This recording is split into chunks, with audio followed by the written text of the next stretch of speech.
Dearest people of Perambra, this is an amazing historic day for the Perambra. Listen, this is not just another campaign day, an memorable historic day in every aspect of Indian politics. Rahul ji is here. Before, Mahatma Gandhi came and stayed here in the land of Perambra.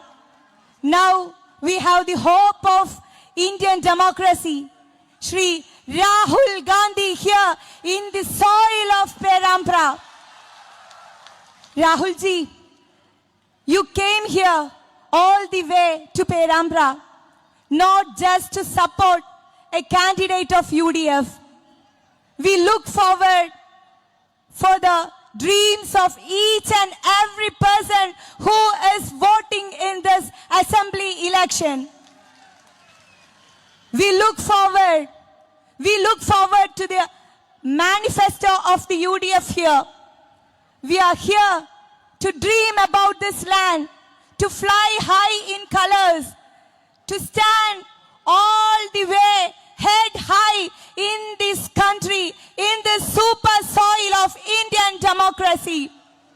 പ്രിയപ്പെട്ടവരെ, നമ്മളെ സംബന്ധിച്ചിടത്തോളം ഇവിടെ ഈ നാട്ടിലേക്ക് മഹാത്മാഗാന്ധി കടന്നു വന്നിട്ടുണ്ട്, ഇവിടെ താമസിച്ചിട്ടുണ്ട്.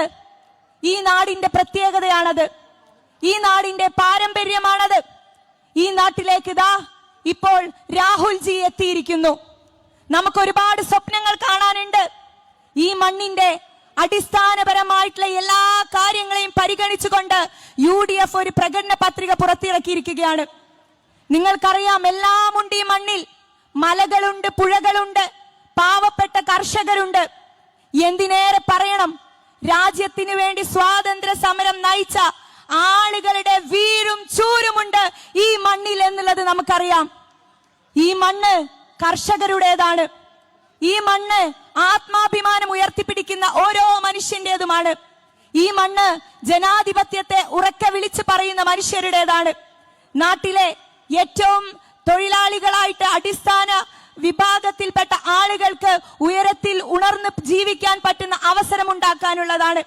നമുക്ക് ഒരുമിച്ച് ജീവിക്കണം, മുന്നോട്ട് പോകണം. ഈ യാത്രയിൽ നമ്മളുടെയൊക്കെ ഏറ്റവും പ്രതീക്ഷ എന്ന് പറയുന്നത് ഇന്ത്യൻ ജനാധിപത്യത്തിലെ നമ്മുടെ നേതാവായിട്ടുള്ള ശ്രീ രാഹുൽ ഗാന്ധി തന്നെയാണ്. അദ്ദേഹം ഇവിടേക്ക് വന്നിരിക്കുന്നു. പേരാമ്പ്രയിലെ ഓരോ ആളുകൾക്ക് വേണ്ടിയിട്ടും, ഇവിടെയുള്ള കൊച്ചുകുട്ടി മുതൽ മുതിർന്ന ഓരോ ആളുകൾക്ക് വേണ്ടിയിട്ടും ഈ മണ്ണിലേക്ക് അദ്ദേഹത്തെ വളരെ ആദരവ് പൂർവ്വം ഞാൻ സ്വാഗതം ചെയ്യുകയാണ്.